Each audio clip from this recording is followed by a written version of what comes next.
কোরবানির রশি পর্যন্ত ব্যবহার করা যাবে না।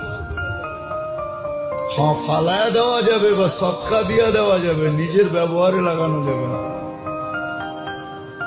চামড়া ব্যবহার করতে পারেন আপনি প্রসেসিং করে, কোনো নিষেধ নেই চামড়া, কিন্তু বিক্রি করে টাকা নিজে খেতে পারবেন না, এটা দান করে দিতে হবে।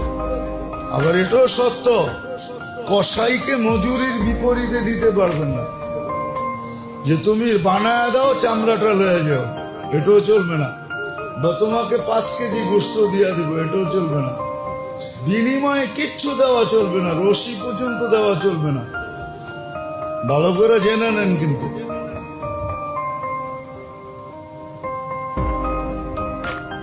কোরবানির চামড়া আপনি ইচ্ছা করলে ব্যবহার করতে পারেন, প্রসেসিং করেন, ব্যবহার করেন।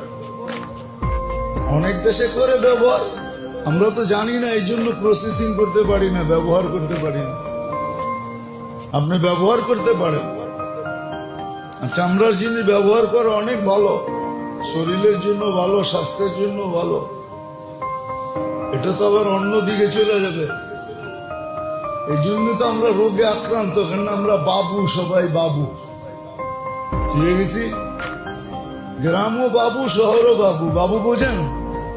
হ্যাঁ, ঘরেও স্যান্ডেল পায়ে দিয়ে হাঁটে।